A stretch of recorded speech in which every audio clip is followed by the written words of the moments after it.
Sa puntong ito, makakausap natin si Ginoong Oriel Norman Garibay, ang Consul General ng Pilipinas sa Jeddah, Saudi Arabia.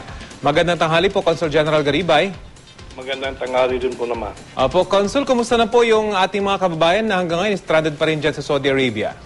Stranded pa rin po at medyo hindi gumaganda ang kalagayan from day to day. Dahil umiinit po ang temperature dito, tumataas po ang temperature dito sa Saudi dahil papasok na po tayo sa summer. Opo, nadagdagan ho ba yung bilang nila? Hindi naman kasi yung vacant lot that is beside the consulate ay hindi na kaya kung madagdagan dahil it's already filled to the brim. Hindi na punong-puno na po, hindi na po sila pwedeng maglagay ng mga tent. So for ano pong... normally, on a normal day, nakikita ho namin ang aming tansya dahil labas-pasok po yung mga tao and some people coming in are bringing in food, mga nagkakawang gawa. Kaya hindi ho namin matansya kung ilan ho talaga lahat ang nandyan. Pero our estimate is between 1,500 up to 2,000. And during its peak, pero sa gabi po kasi, some of them, meron naman ho natutuluyan, umuwi. Kasama na po rito, Consul, yung mga bata? Opo. Kumusta naman po yung pakikipag-usap natin sa Saudi government para naman na mapadali yung pagpapauwi sa ating mga kababayan? Opo, pina-follow up po namin madalas, kasama na po yung ating ambassador sa Riyadh. Nakikipag-ugnayan na rin po siya doon sa mga tataas na opisyales sa Riyadh. Dahil siyempre itong mga ganitong usapin doon sa capital kailangan din malaman. Opo. Doon sa video po kasi namin nakikita mga tent yung kanilang tinitirhan dito. Yung IOM ho ba ay nagpo-provide ng tent o meron ho ba tayong tulong na pwedeng maibigay sa kanila dahil nabanggit nyo nga kanina umiinit na yung panahon dyan? Opo. Yung mga tents na po yan ay pag-aari po nila ng mga nagkakampo. Opo. Pero wala po tayong ipoprovide o yung International Organization for Migration nagpahiwatig ho ba na mamimigay sila ng mga ganito? So far, wala po kami natatanggap na sa IOM. Pero willing ho ba tayong tumanggap ng mga donation para naman ho maibsan yung hirap ng ating mga kababayan dyan?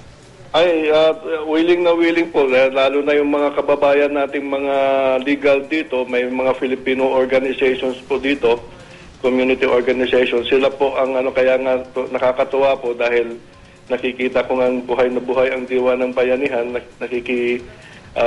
sila nagpo-provide po, nagbibigay po ng pagkain, ng tubig, na some of them also provide medical services kasi may mga nurses naman po tayo dito at saka mga doctors. Pero I would assume yung facilities po ninyo dyan sa konsulado gamit na gamit din nitong ating mga kababayan. Ang hindi ko sila nakakapasok dito sa consulate.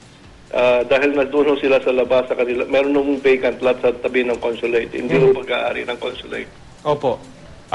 Pero pwede ba sila makigamit, for example, ng CR, ng tubig? Meron silang itinayong parang sarili nilang CR and then we provided them with water at saka light sa gabi.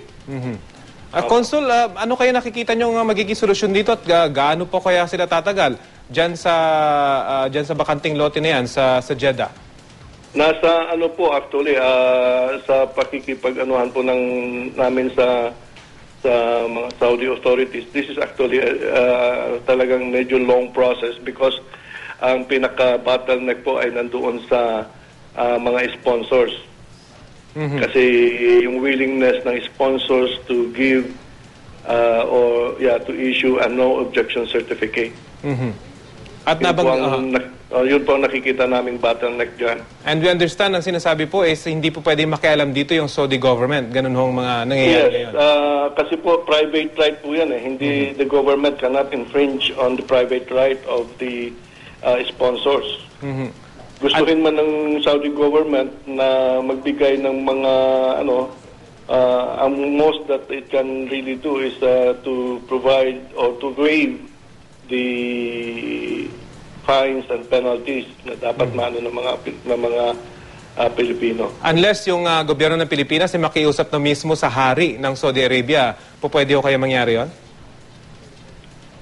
Kasi batas po kasi yun kaya hindi the king is also not above the law. He may be able to convince the Shura Council to come up with something. But again, as if that is going to be the course, medyo it will still take some time. Matatagalan din po yan. Okay. Anyway, sana po mapabilis ng konti dahil nabanggit nyo nga medyo uminit na yung panahon at nahihirapan nyo ating mga kababayan dyan. Maraming salamat po. Maraming salamat. Maraming salamat po. Si Ginoong Ariel Norman Garibay, ang Consul General ng Pilipinas sa Jeddah, Saudi Arabia.